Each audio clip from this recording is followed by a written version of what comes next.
अस्सलाम वालेकुम बच्चों। आज हम चैप्टर 2 शुरू करेंगे जिसका नाम है सॉल्विंग ए बायोलॉजिकल प्रॉब्लम। इसमें हम क्या स्टडी करेंगे? हम बायोलॉजिकल मेथड स्टडी करेंगे जिसमें थ्योरी, लॉ और प्रिंसिपल्स की बात होगी। ठीक है बच्चों, तो स्टार्ट करते हैं हम। Science is the synthesized knowledge derived from observation and experiments. तो साइंस जो है वो एक ऐसा नॉलेज है जो कि हम सिंथेसाइज करते हैं किससे, जिसमें हम नॉलेज को सिंथेसाइज करते हैं, डिराइव करते हैं ऑब्जर्वेशंस और एक्सपेरिमेंट्स। ऑब्जर्वेशंस क्या हैं? ऑब्जर्वेशन है जैसे देखना, ऑब्जर्व करना, किसी चीज़ को सुन के ऑब्जर्व करना, या अपने महसूस करके, अपने टच से महसूस करके ऑब्जर्व करना। तो ये डिफरेंट जो आपके सेंसरी ऑर्गन्स हैं उनके ज़रिए जो जब आप ऑब्जर्व करते हैं तो और उस फिर साइंटिफिक नॉलेज को एक्सपेरिमेंट कर की शक्ल में उसको एक्सपेरिमेंट करके तो नॉलेज को डिराइव करते हैं, उसको हम साइंस कहते हैं कि वो साइंटिफिक नॉलेज है। ठीक है, these experiments are carried out to determine the principles about how nature operates. तो ये जो साइंटिफिक एक्सपेरिमेंट्स हैं वो किए जाते हैं ये मालूम करने के लिए कि नेचर में जो है उसमें डिफरेंट प्रिंसिपल्स हैं वो कैसे ऑपरेट हो रहे हैं। मसलन जो जैसे सनलाइट से पौधे जो हैं वो क्लोरोफिल की मौजूदगी में फोटोसिंथेसिस करके अपने बनाते हैं, प्रोडक्ट्स बनाते हैं, ग्लूकोज बनाते हैं। तो इसको हम एक्सपेरिमेंट्स के ज़रिए उसको हम स्टडी करते हैं, ऑब्जर्व करते हैं। Scientist like chemist, biologist and physics use the same scientific method to make the test new theories.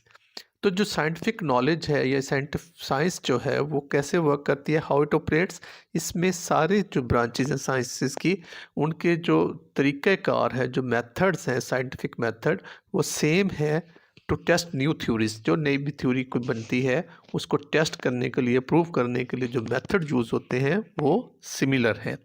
यानी फिज़िक्स के लोग, फिज़िक्स के साइंटिस्ट, बायोलॉजिस्ट और chemist, they use the same techniques, same method to prove the new theories, test and prove the theories. ठीक है, तो इस chapter में we will study the steps of biological methods.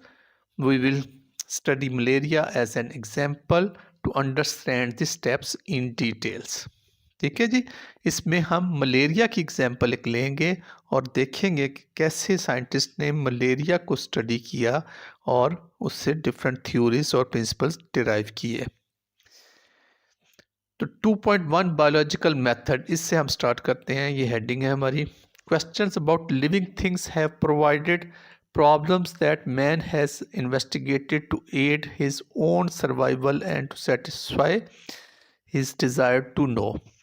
तो कहा जाता है कि जो मैन है, जो हम सदियों से, थाउजेंड्स ऑफ ईयर से इस प्लेनेट अर्थ पे है, तो वो भी एक बायोलॉजिस्ट है। वो कैसे कि man has always been a biologist, he had to be a biologist in order to live. जब उसने इस ज़मीन पे रहना सीखा तो उसके लिए इस ज़मीन पे इसके इर्द गिर्द पौधे थे, जानवर थे, वो किस तरह उनके से फ़ायदा उठा सकता है, उनसे किस तरह बच सकता है, बीमारियों से किस तरह बच सकता है। तो इन सारी चीज़ों को स्टडी करने के लिए man has to be a biologist. Early in the history he was a hunter of animals and gatherer of fruits, seeds, roots. तो क्या करता था? एनिमल्स की हंटिंग करता था, उनसे प्रोडक्ट्स को, जैसे या दूध है या गोश्त है, उनके लिए एनिमल्स को हंट करता था या उनको रखता था। फिर वो फ्रूट्स इकट्ठे करता था, सीड्स इकट्ठे करता था अपने खाने के लिए। तो जैसे जैसे ये नॉलेज, इन चीज़ों की ज़रूरत उसकी बढ़ती गई, वैसे वैसे बायोलॉजी का नॉलेज भी इंक्रीज़ करता गया। The more he knows about the animals and their habitat, the more successful Hunter he was. अगर उसको ये देखना था कि उसके जानवर जो हैं जिनको वो हंटिंग कर रहा है वो कहाँ पाए जाते हैं, किस वक़्त उठते हैं, किस वक़्त वो अपने शिकार के लिए निकलते हैं या किस वो खाने के लिए निकलते हैं, पानी पीने के लिए उनका क्या औकात है। तो इन सारी चीज़ों को उसने ऑब्ज़र्व किया और फिर उसको उसको यूज़ किया, इस नॉलेज को अपने फ़ायदे के लिए, हंटिंग के लिए। इसी तरह सीड्स हैं या क्रॉप्स हैं या प्लांट्स हैं या ट्रीज़ हैं, कब उन पे फ्रूट्स आते हैं, किस तरह का फ्रूट जो है वो खाने में मीठा है, किस तरह का फ्रूट खाने में मीठा नहीं है। तो ये सारी बातें, ये सारा नॉलेज गेन करने के लिए a man has to be a biologist. ठीक है। तो biological method has played important part in scientific research for almost 500 years. अगर हम अरिस्टोटल की बात करें, अरिस्टोटल के ज़माने से भी पहले से मैन जो है वो साइंटिफिक रिसर्च अपने तौर पे कर रहा था, अपने तरीके से कर रहा था। तो अगर लेकिन जो बायोलॉजिकल मेथड थोड़ा सा जो ज़्यादा साइंटिफिक वे में शुरू हुए हैं, वो तकरीबन 500 साल पहले से शुरू किया जा सकता है उसको, जिसमें कि फ्रॉम गैलीलियोज एक्सपेरिमेंट। गैलीलियो कौन था? गैलीलियो एक साइंटिस्ट था।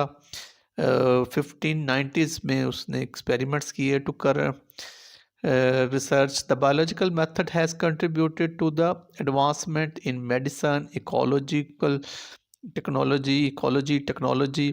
The biological method also ensures the quality of data for public use. ठीक है।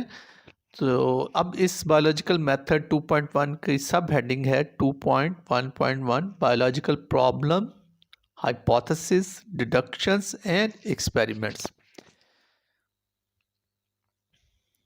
In biology, like other sciences, new things are being discovered and long held theories are being modified or replaced with the better ones, or more data knowledge is accumulated.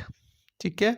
Biology और जैसे other sciences हमने बात की कि 500 साल से experiments हो रहे हैं, डिफरेंट चीज़ें साइंटिस्ट जो हैं वो कर रहे हैं। तो वो कह रहे हैं कि new things are being discovered. अब हर एक्सपेरिमेंट के बाद, थ्योरीज के बाद एक नए से नया नॉलेज जो है वो डिराइव हो रहा है, थ्योरीज बन रही हैं, टेस्ट हो रही हैं, फिर उनको मॉडिफाई किया जाता है और उनको फिर रिप्लेस भी किया जाता है। आज जो थ्योरी बनी है, हो सकता है 100 ईयर्स बाद कोई साइंटिस्ट उसको दोबारा उसको करे और उसको रिप्लेस करना पड़े हमें नई थ्योरी के साथ।